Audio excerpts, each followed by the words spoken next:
Hello. We just came back from our hot spring trip to the desert, and it was extremely exhausting.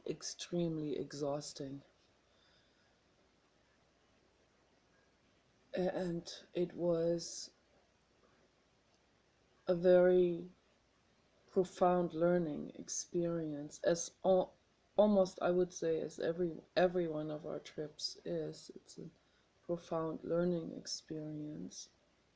But the blue god protected us from, you know, from the things that are really dangerous. So, and for that I am infinitely grateful. It's just these learning experiences that could have been avoided, learning experience situations, scenarios that could have been avoided if we had been more mindful. So on the first trip, on the first day of the trip, we stopped. I'm not going to mention any area names, but we ran into old friends and they had adopted a dog, and I thought the dog was secured in the baby buggy that they had. And the dog came out and jumped on the papa dog and bit him into the back. And it all went all very quick. Nobody noticed what actually happened. It wasn't bleeding. No one noticed. I just noticed that the papa dog didn't like that dog and was kind of defending him, but didn't bite him, but growled at him and barked at him, angry. And he didn't scream, or I didn't see the actual bite happening. So I just suddenly they were not getting along. They were like fighting, and they immediately took the dog away, and then I put the papa dog in the van, but I could see the papa dog was not feeling good. He was not feeling good. His nose was dry and not cold, and the body was getting cold. I covered him, and I was still talking to that other lady, but I could see the papa dog wasn't feeling very good. Papa dog wasn't feeling good for like about 2 days on that trip, and I didn't know what was going on because I did not know he had been bitten right in the back.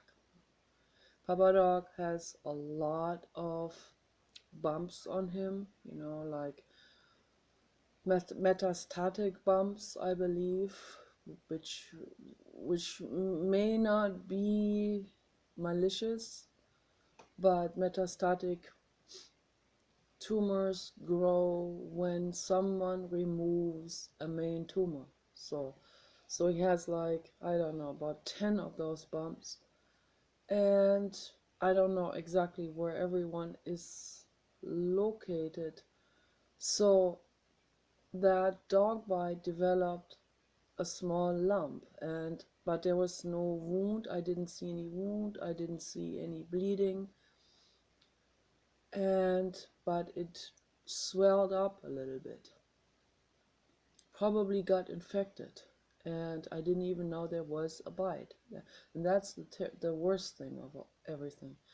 And Papa Dog looked like he was hyperventilating a little bit, and I was worried about that. I didn't know what was going on, and I was really scared, and so we just loved him a whole lot and petted him, and he still had good appetite, so that was good.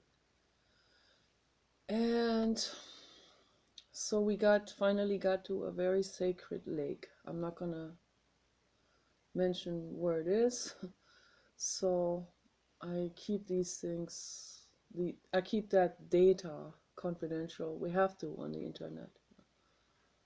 was there's a lot of people that are not well, okay, and I have a lot of haters. So, but we got to this really sacred lake, and it was very hot that day, and we were extremely overheated. It was like 90 degrees, and I took the papa to the lake, and I just poured water over his body, and he shook himself. And when we got back into the van, I was petting him. I had my hand over his back, and suddenly I see blood on my arm, blood mixed with water and pus.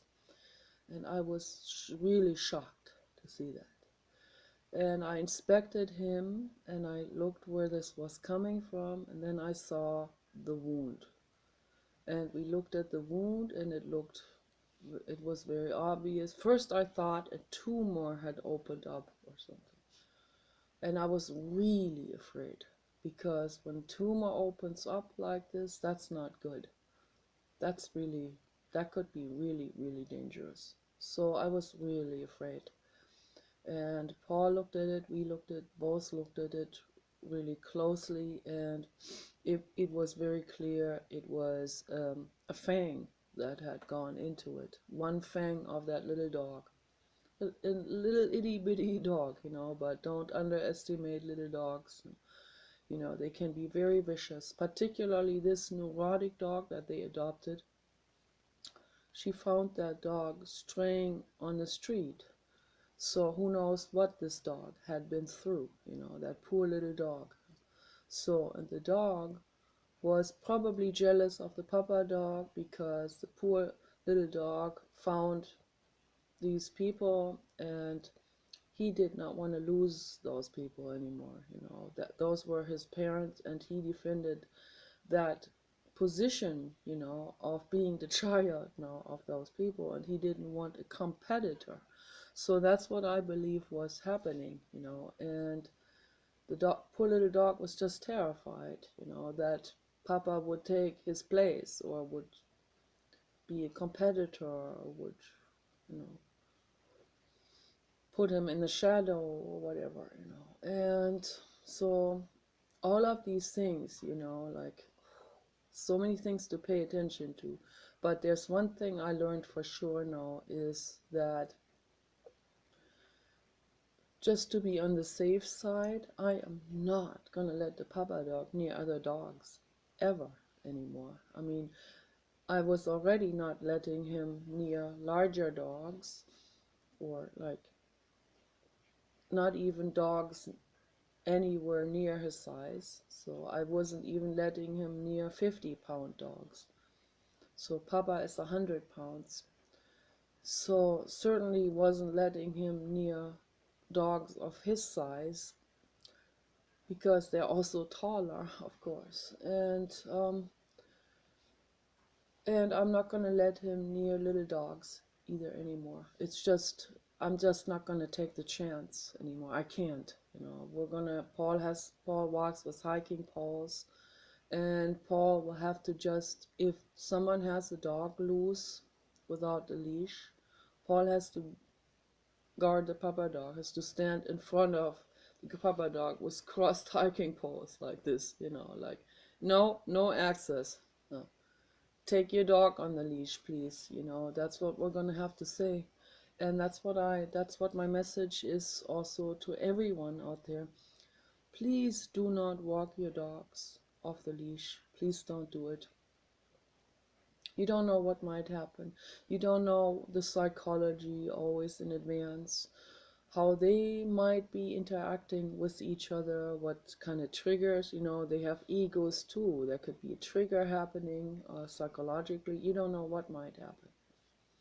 Maybe they have met before in a former life, and they weren't in very good terms, and who knows what's going on, So I'm not going to take any more risks with any dog, okay, and or wild stray cats, or other people's cats, or other animals, or wild animals. I'm not going to take any more chances at all. Not letting him near other animals anymore. I don't want him to get bitten ever again. Okay. He had already been bitten before we adopted him. They told us that one of their dogs was jealous of from the foster mothers, and she bit him real bad, and it's really awful, because she was there first, and she was afraid that he would take her place. And it's all very clear, jealousy happening in animals just like in us. They have exactly the same nervous system. It's exactly the same things happening psychologically, just more rudimentary, more straight to the point than in humans. In humans, we can get into all kinds of escape routes and pretentiousnesses and layers upon layers of denial, and crusted layers of armor, and escapism, and so on, and intellectualisms, and we can get so far away from our root problem and pain that we don't even know we have any, right? But it's still there and it's hurting. So, but with animals, much more straightforward, because they they don't have this neurotic escape mechanism, defense defense possibility. So, in terms of venturing into abstract abstract escape routes, so they don't have that. They're always there, right there with what if there's a trauma, it's there, and it comes up with the next trigger, and it can come up like a volcano, and they don't know what to do about it. So they just react in that moment. So in this fear, so they can also not intellectually think about it and understand it, or deliberately, willfully go into a meditation or any of these things. So they're much more to the mercy of this immediate pain. But the pain, the core of that pain, is the same as a human would have under the same circumstances of not having been loved enough, of having had a rough childhood, of having been on the street just like a dog. Homeless man, homeless dog, injured, raped, hurt, child, adult, animal, human. It's the same psychology. We all need healing real desperately. So the sacred lake showed us what is happening underneath the surface of the coat of the hair, because it revealed the wound. It didn't cause more infection. The lake has healing qualities. So anyway, but then we knew what was happening, and we knew why he wasn't feeling good. And he was also in pain. It was hurting. So I immediately, and I had a fight with Paul, because Paul and I are very divided in terms of how we go about the treatment process. When something happens, and has been extremely bad with Kenny, when Kenny had celiac disease, and when he was suffering, and he had this tremendous stomach pain, and I wanted to give him diatomaceous earth, which eventually I fought through, and it healed him. But Paul fought me for like over a year on that, and it was really, really bad. He said, "You can't do that, it causes respiratory problems." No, it doesn't. Only if you breathe it in every day full force, the dust of it. If you moisturize it with a spray bottle, mix it into the food, then it can be ingested without breathing the dust in. There are things that we can think about things through in peace, and then look at what is going to happen and how is this going to work and can we give this a try, and is this going to hurt? Is this going to... So then he got into it, into researching. He found out through different people, including Dr. Andrew Jones, veterinarian, talking about the benefits of dietary measures. And so finally, but it was like towards the end of his life that we finally agreed on using the holistic means that we could both agree on. So with the Papa Dog, it was, I didn't have a year. I didn't have even 10 minutes to fight this through with Paul and to discuss this while the Papa Dog is in pain. I had to act, and I had my sodium bentonite clay hydrated in a Tupper container with me, because you have to have that. I had a larger Rubbermaid Tupper container with the hydrated clay. I had that in a pouch on the back of the passenger seat. I have these pouch organizers that I made particularly for all of these different holistic treatment, oils and balms and so on. And so I took that out, and Paul fought me real hard, and I had to get real mad, and I was in so much distress over the dog bite. I was crying my eyes out, and I said, Paul, if he stop me from using the clay, I'm going to take the Papa and leave. We're going to go somewhere else.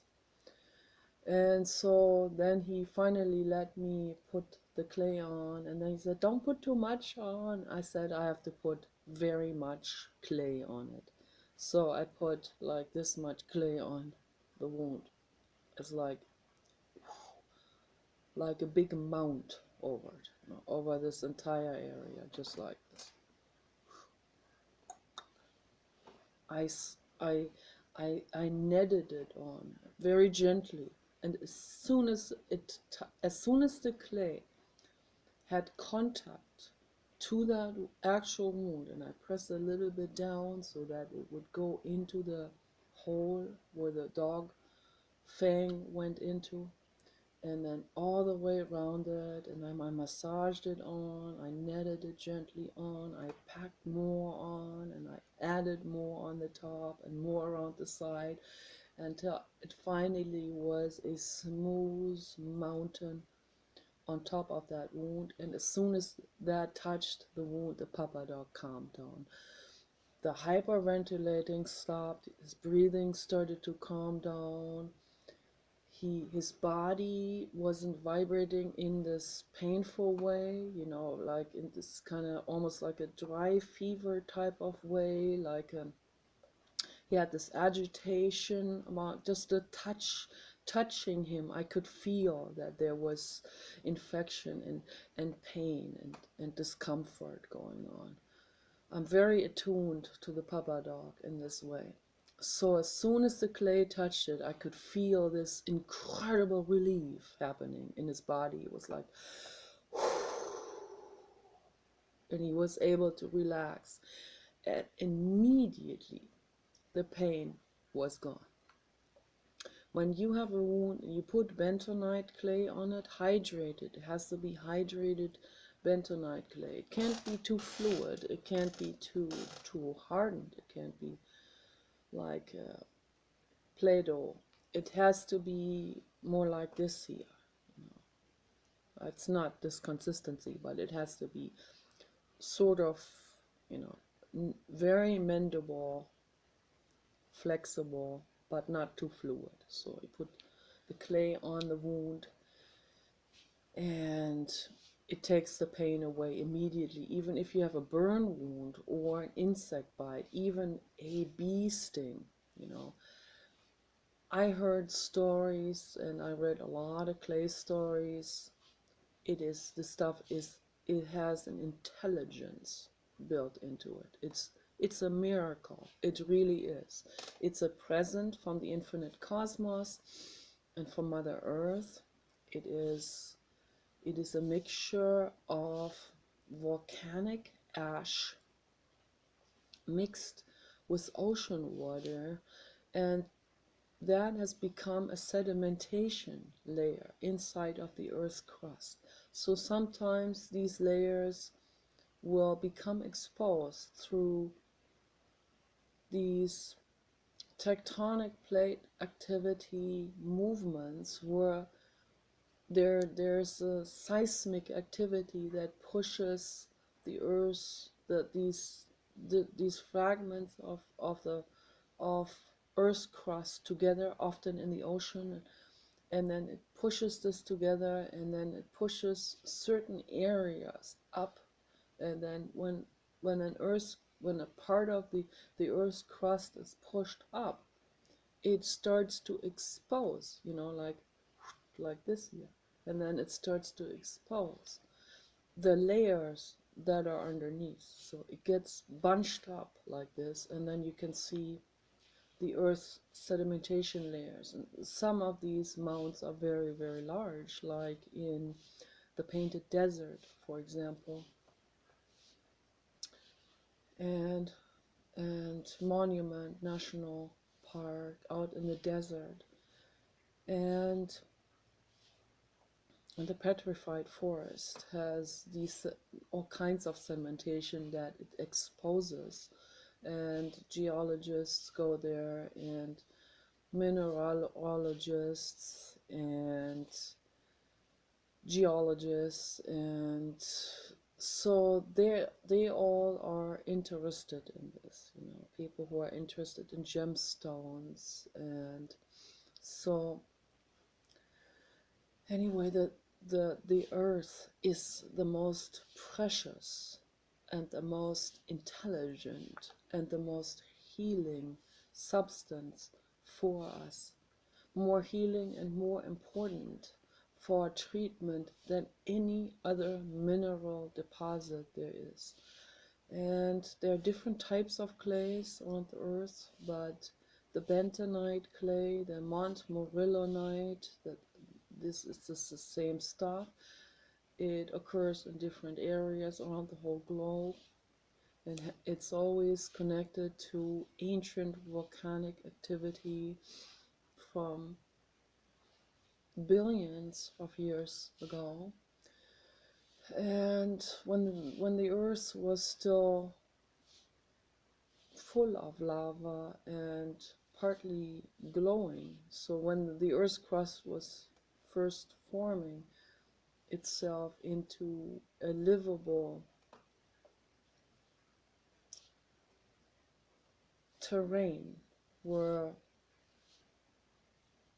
the first life forms could evolve. So that was before life forms evolved, actually, before the first amino acids started to have the mechanism of zipping themselves into two copies. So, and that happens, that mechanism happens. They have even repeated this in the laboratory. So that mechanism happens, and it probably can happen, because if you give this also enough time, it can happen on other planets as well.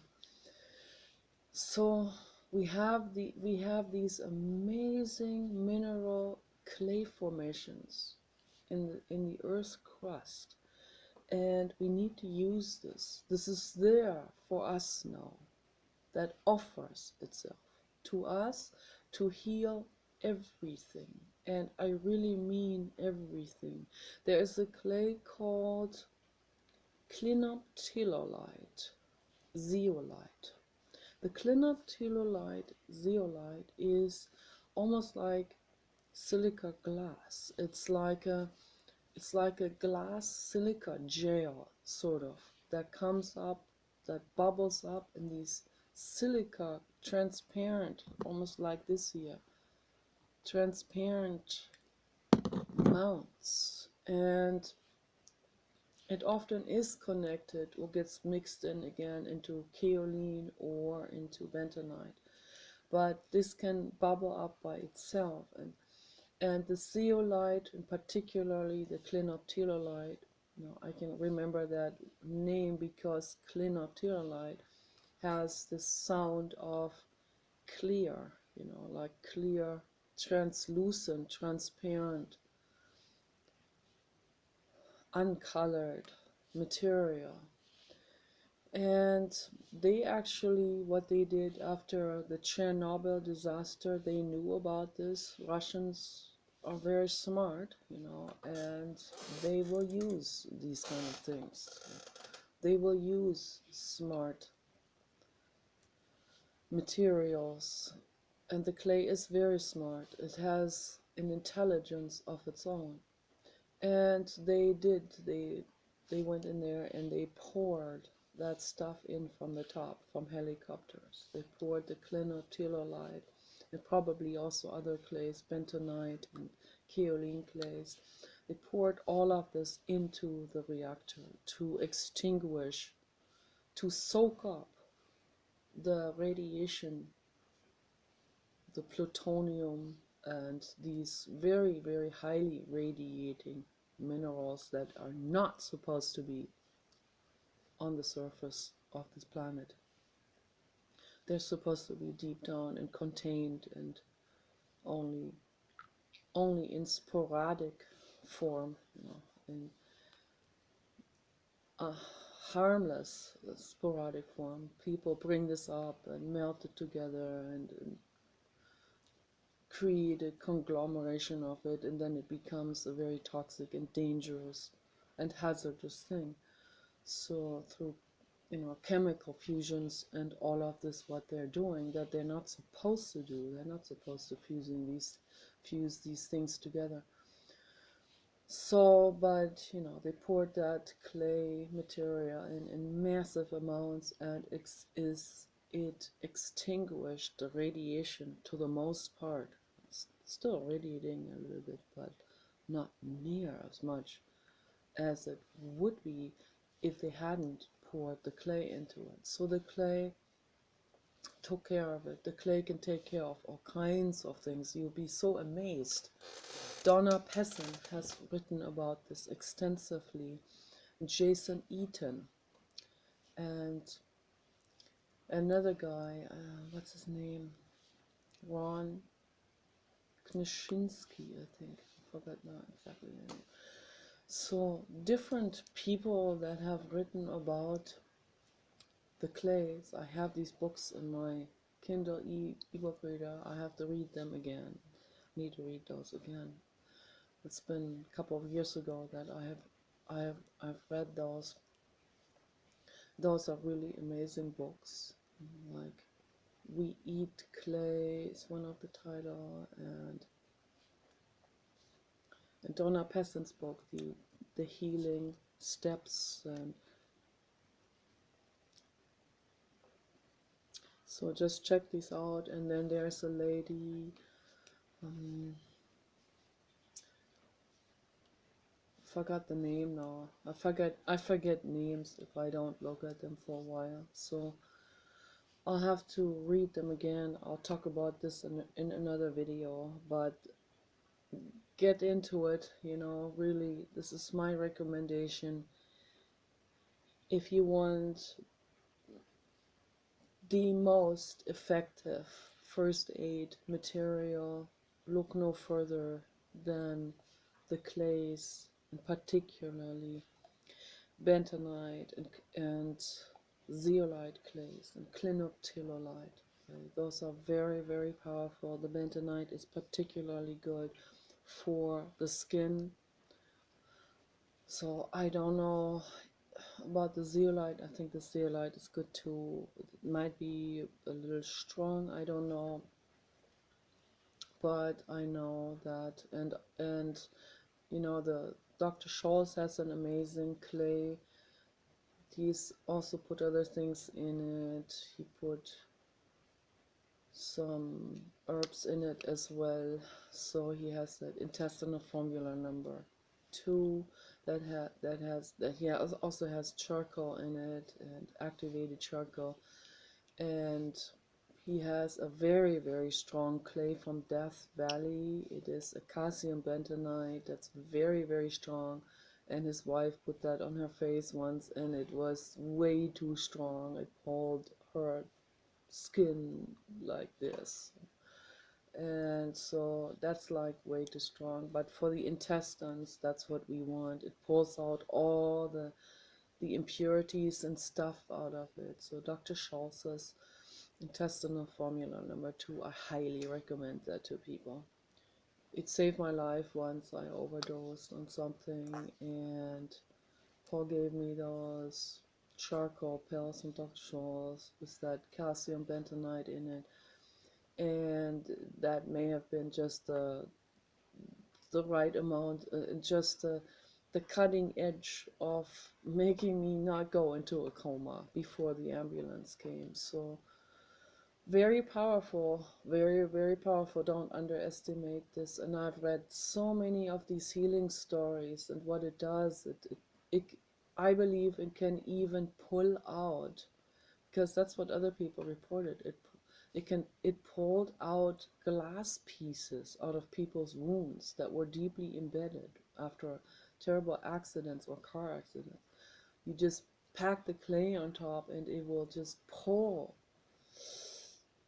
pins, needles, glass pieces out. So don't test this for that. Don't make something happen to test it. But have the clay. Never hurt yourself or anyone to test it. I know some people, I know pranksters out there will, my message to the pranksters out there: don't ever hurt any living being. Never, ever, ever. Don't go in that direction ever, ever, ever. Take living and being and beingness, your own body and other people's bodies and animals or people. Take the beingness very, very seriously. Very seriously. Okay. So that's very important that we become fully conscious and aware about this, that we take our beingness and the beingness of the other being infinitely seriously, and that we protect our beingness and our bodies from any harm. Okay, that is our responsibility. Each of us are responsible. Each of us are living beings. Each of us are fatherships or motherships, and each of us are sentient. And we can, if you become still and you don't look at the coveting anymore, then you can become friends with your own body. You can love your own body for just the way it is in that moment, with just the clothes that you wear in that moment, without competition, without titles, without any of these things that have been put into people's minds later on, in life, by societies and by their neurotic behavior, and then people latching onto it. So if you let go of all of this, go into meditation, you see that you are a living spaceship, basically. You are a living, sentient, feeling vessel, and you can feel that love for yourself and for the other being, okay, at the same time, because we're not separated from each other. We're all sentient, in the same way. So you can't hunt an animal anymore. You can't do a prank anymore. You feel that other living being. Very important that I say this. So, and the clay, we should always have this the hydrated sodium or calcium bentonite clay with us wherever we go, and we need to put this on if something happens, and have that ready. Okay. And with the papa dog, it immediately extinguished the pain. He calmed down, had no more pain. He started to relax. His breathing calmed down, and he felt so much better. And then every day I put more on it. The next day, because it was dry out there in the desert, the clay was drying and it was cracking on the surface, you know. So then I put more clay in. Paul didn't want me to do it, but I did it anyway because it had to be done. And every time I put the clay on, he really enjoyed. He really thoroughly enjoyed me doing this. So, and he wanted me to do this. So, if whenever I took the clay container out of that pouch and I opened the lid, he came right over and put his head down like this. That meant do me, with the clay, like put the clay all over me. And he likes this, always has liked that already. I put clay on his tumors before this, and whenever I had clay, I would say, I got clay for you, clay treatment. He would come over and hang his head down and let me put that clay, do the clay treatments and the spa treatments. And so he really liked that when I put that clay on him sometimes. And then when I'm always brushing my teeth with the clay. So when I was brushing my teeth, he wanted me to put more clay on. And so he really loves the clay. So he loves the way that feels, energetically. So it's very, very important. You go by the results. And now it's completely healed. He still has the dried clay on him, and the weather has been raining now after we've come back, and kind of cold, so Paul hasn't given him a shower yet, and it's good. So the clay should stay on for a couple of more days, and then once it gets hot again, it's supposed to get hot again, then he can wash him with shampoo and inspect it and see how far it has healed.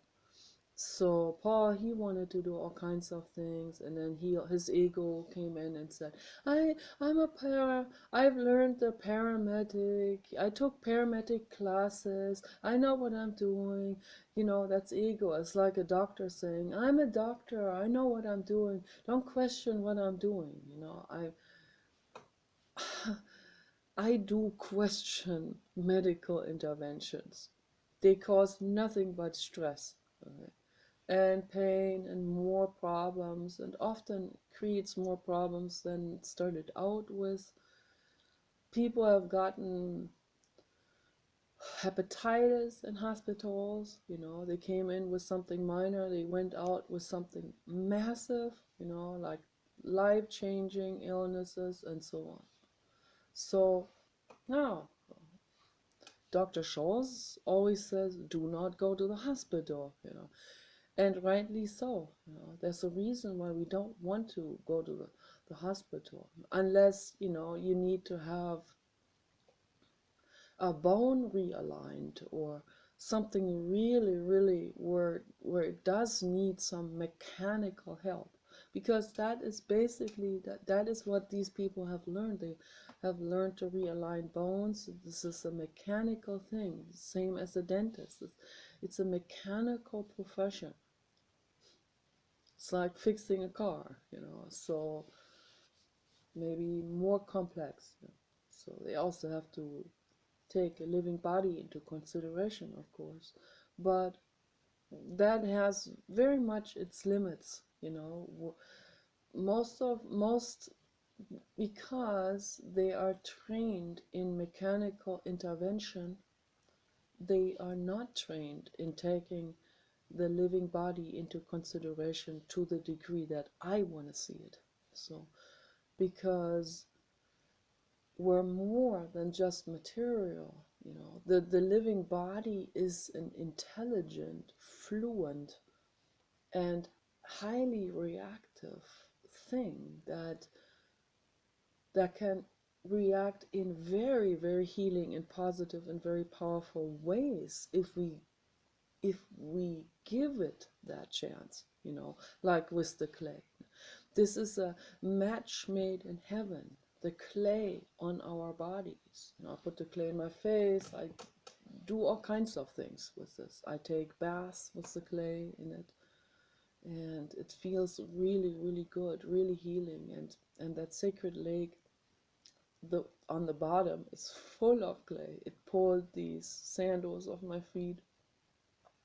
I was wearing those sandals in the water because I didn't know this had some kind of fisherman's access point, and I didn't know what people might be throwing in there, and there may be glass in it, who knows. So I had these sandals on, and I walked, the lake's shallow, and I walked into the lake, and I got to my belly, and it was just constantly pulling these sandals off my feet because it would suck the soles of the sandals into it.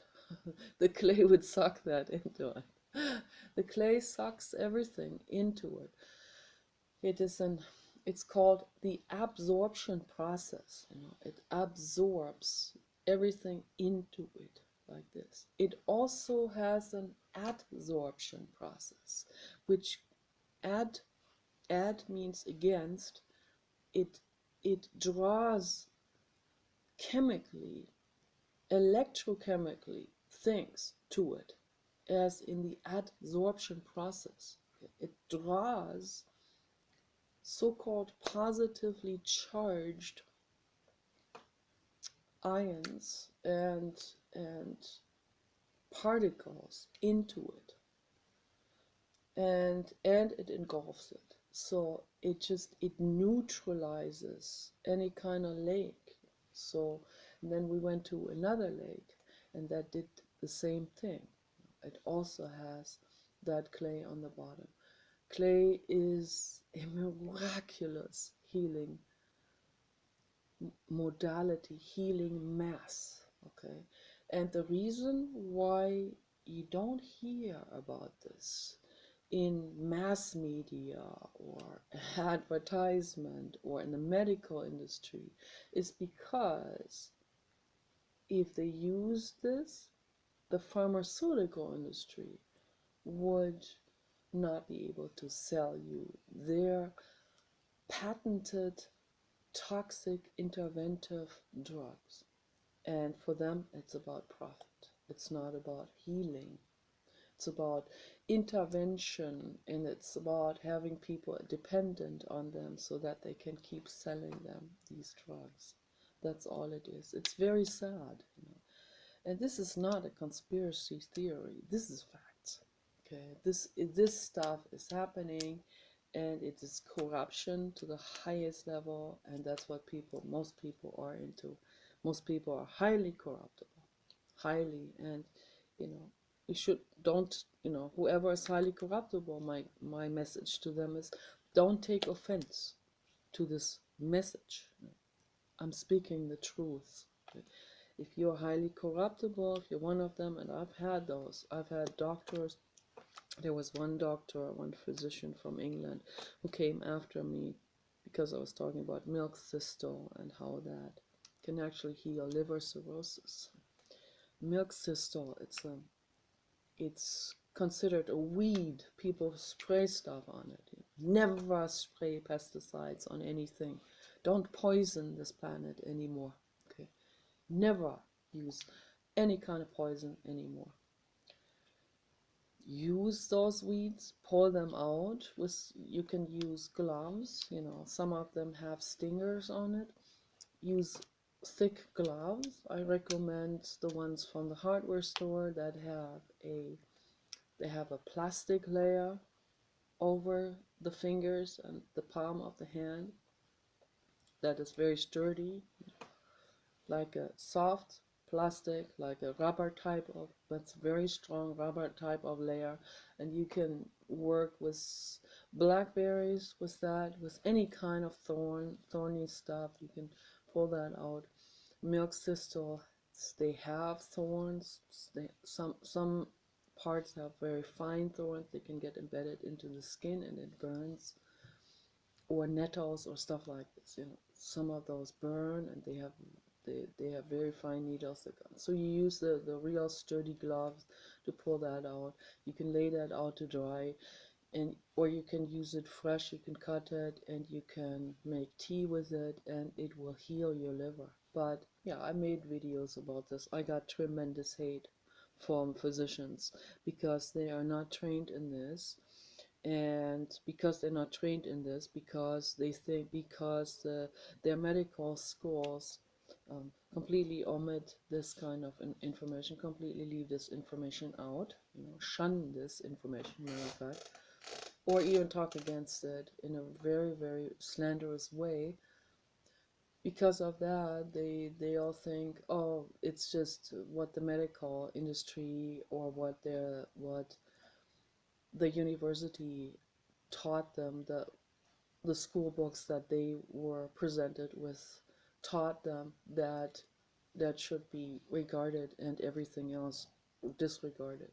So their egos have identified with this status of being a physician. They hang that diploma on the wall and so on, all of that ego-based stuff. They also make money. They get extra kickbacks for prescribing pharmaceutical drugs. They give the physicians these incentives, so that these drugs are being distributed. It's all about greed, and it's about status, and it's about neurotic things. The entire neurotic conglomeration, instead of the real healing, that we can do with the treasures from this planet. So Dr. Scholl's is trained in natural healing. He's a naturopath, and he's trained by the best of the best of the best in the world. Dr. Bernard Jensen and others that he learned from. And Dr. John Christopher, those are real, real, real powerful people, powerful minds that have gone into real healing of the body. Dr. Scholl's learned from them. And there's more people that are catching on to this now. And if this becomes a fad, good, that'll be very good. I would welcome that.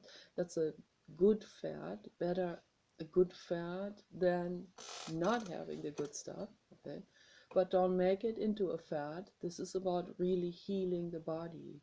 And it's not about, oh, you gotta be a liberal in order to do it, or you gotta be a hippie, or you gotta be this or this, all these, this group thinking and this categorization of certain types of people. Some people call them, you must be a witch doctor or something. This is about healing. It's not about witch, it's not about hippie, it's not about LSD. It's not about the alternative movement. It's not a movement, okay? There are treasures on this planet. I personally am not liberal and I'm not conservative. I'm way out there, okay? I think for myself. I don't like the party system. I don't like the neurotic stuff that is presented to us. When I like a politician, I like that politician for whom he is. I like Donald Trump and I like Andrew Yang. I like these people for whom they are. Okay. I also like Hillary. The problem with Hillary Clinton has been, I don't know if she learned from her mistakes, but she has let people ruin her campaign. She has let people walk on her like a rug. She has let other people push her over and use her like a slave politically. And that is not beneficial. I love her, but I feel sorry that this happened. But, in order to be a politician, you have to be mega strong, standing on both of your legs. And you can't be worried about, my constituents might leave, or, my whatever, oh, I need to bend over backwards for Huma Abedin or the Muslim agenda or whatever these people are. So, or, oh, I need to cater to this group, or, they will turn on me and I can't say the truth because that could be considered racist, So this is not good. This is weak, okay? We need to stand on our own 2 feet, and we need to look at the problems in the world. And Donald Trump does just that. He looks at the problems for what they are, and he comes up with the best, and not just with the best, but with some unimaginably amazing strategies that no one else could possibly maneuver in this kind of difficult situation, standing on a massively corrupt platform, corporate agenda. The Republican Party is even more corporate owned, always has been, than the Democratic Party. But the Democratic Party is also corporate owned. The corporations, they have their fingers in every party. They run every party. Every party is a puppet to the corporate agenda. They just handle it a little differently. They maneuver it differently here because here it has these kind of things on the platform. So then they're very, the corporate agenda, they have their middlemen everywhere. They're infiltrators, and they do their tweaking and they do their manipulating wherever you can. I mean, wherever they go, it's in every niche and cranny. They have their manipulation tactics in it. If the platform has this running and the public is like, oh yeah, we're environmental, then they are tweaking something here, or they are slandering the person who will do something for the environment, so that then the person gets elected who doesn't care at all, who just cares about some ego stuff, unempowerment things, like things that are not bringing us forward at all, things that will just deplete the funds. And the corporate agenda doesn't care if the funds get depleted. They only care about their own profit, their own production perpetuation, standing and continuing. They don't care whether that hurts the whales or the environment or whatever. And so they know exactly in advance how to play all of these chess moves in the bad way. Okay. And Donald Trump, on the other hand, cares. And he plays the chess moves in advance in order to help. And we've already seen it now. We've seen this happening. So he has done incredible things for us. And he is trying his very, very level best to make the best out of the situation under this circumstance of standing on the platform of the Republican Party. If you run for president as an independent, you don't have any chance at all, because the public, most people are dependent psychologically. That's what they feel, dependent psychologically on this group mentality. He is a Democrat, he's a Republican, the Republicans identify with that, so then they will only vote for someone like, it doesn't matter really. They don't question who these people are, Santorum and Ted Cruz, or how bad that would become with them. Or look at George W. Bush, what happened, what they have done to this country. And then Barack Obama widened it, made it worse. But people don't question these things. They don't look behind who these people actually are, whether they actually are on your side or the planet or life. So most people don't get informed. They certainly can't read between the lines. They're not going. You have to become an FBI investigator to really see who is who and what these people are really standing for and who they are working for. So there are two good people right now. It's Donald Trump and Andrew Yang. Two good, amazing, two fantastic politicians. They are a present for us.